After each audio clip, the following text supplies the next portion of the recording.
Hey everybody, Lady Cheryl here. Welcome back to my channel. If you're new, I hope you'll like and learn something in this video and that you will subscribe and turn on the notification button so that you will know when my videos first come out. Guys, it's early Sunday morning. It's currently 75 degrees. The high is only going to be 85 degrees today.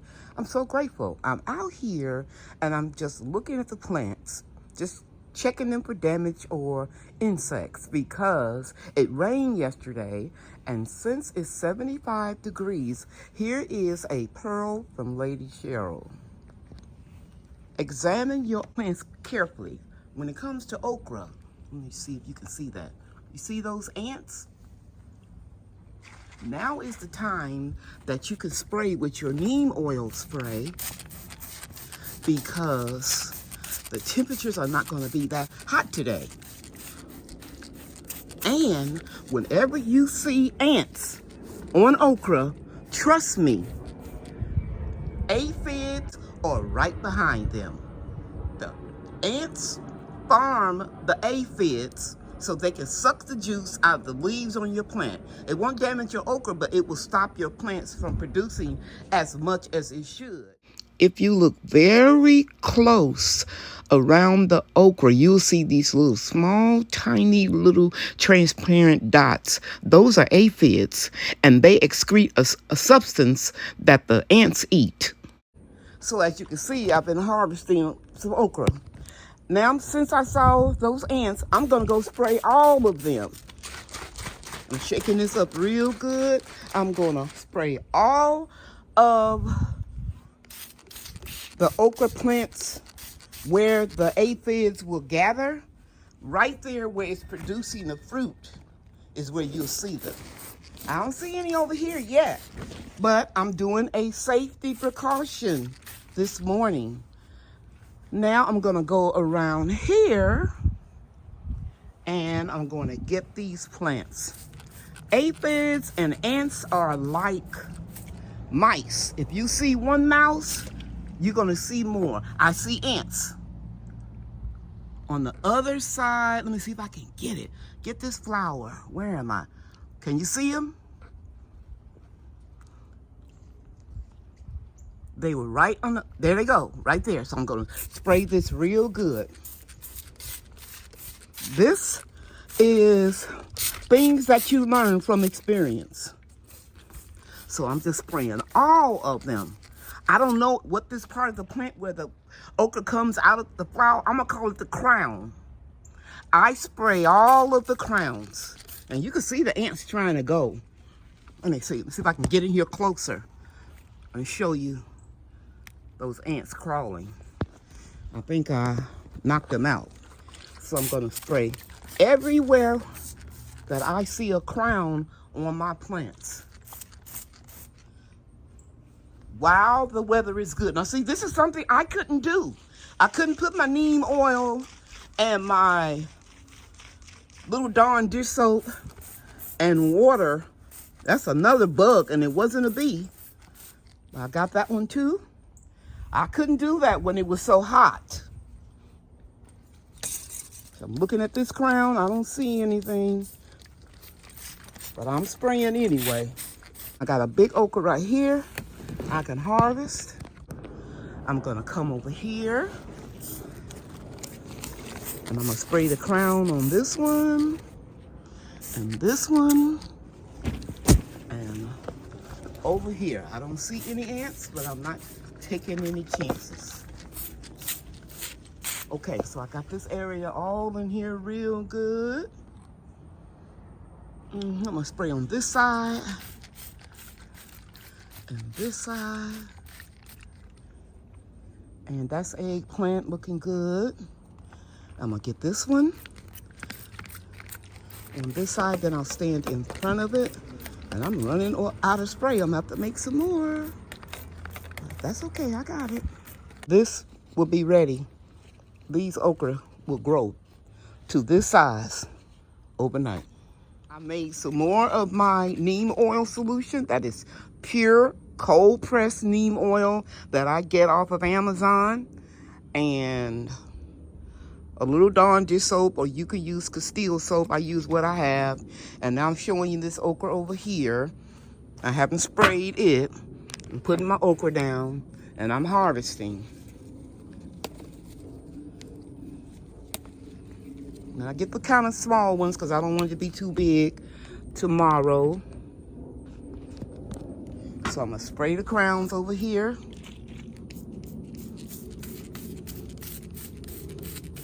Spraying them real good because it's not gonna be that hot today, so they can't burn up. This solution will burn up your leaves. Basically, anything with oil in it will burn up your plants once it's past 86 degrees. So you can see I'm just spraying this area in here, and if I see any ants going up or down stalks, then I will spray that area as well.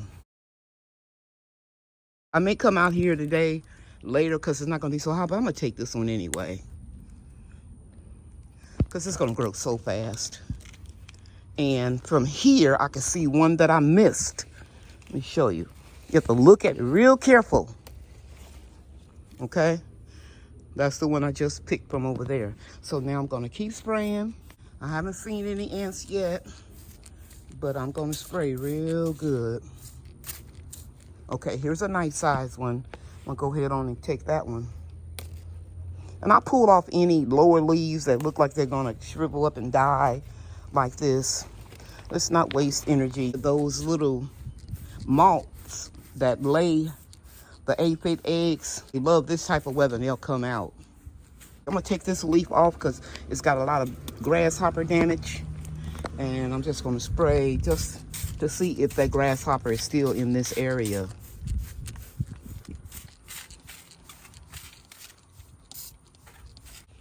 As a safety precaution, I see a bad leaf right here. I like to pull off the lower leaves and let the plant concentrate on growing up tall, while I don't even have to bend over to harvest. I try to work smart and not hard. Less than a week ago, I showed you this cantaloupe. Look how much it has grown in, I think, about 5 days. There's another one right there. And you can see a little butterfly flying around pollinating. Can you see it? Pollinating right there. So we're gonna have more. Here's today's harvest. It adds up, guys, when you add it together every day. Hey everybody, today I'm helping my grandmother in her garden. Okay, so what we did, guys, Andre pulled up my pepper plants that were here. They've been growing since March, and I just need to take advantage that I got some help. So we put some more new potting mix in this bed.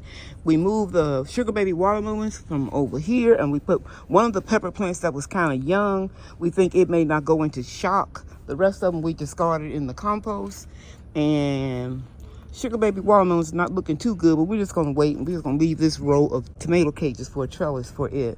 And we took out these trellises, and he's getting ready to put them back there. Let me show you. You can pick both of them up right here, these two trellises, and follow me over here.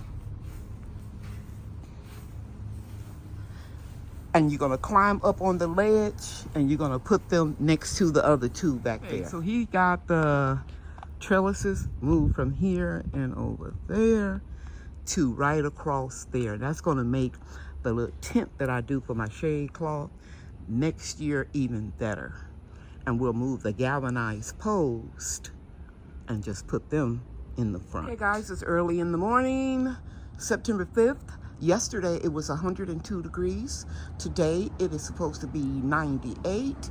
My assignment is to get these seedlings planted in that garden bed, and I'll bring you back and show you what it looks like when I get done. And then I've got to water everything.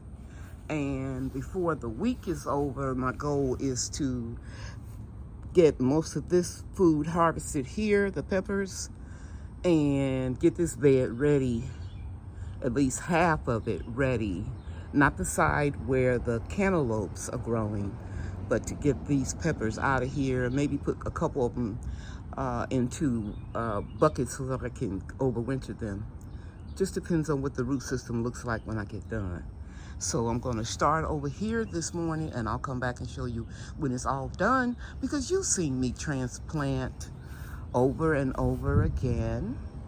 And I want you to know I keep these little red cups in here because I had a few marigold seedlings in them, and over there and all of my tomato plants. I know you've been wondering, what if she got those red cups in there? That's just to remind me so I can make some markers for it. I had excellent germination rate on the snowball cauliflower, and here they are. I planted all 12 of them in this elevated raised garden bed. And as you can see, I have my marigolds to repel non-beneficial insects. And over here, let me go closer, you can see the tiny, tiny seedlings. That is golden acre cabbage.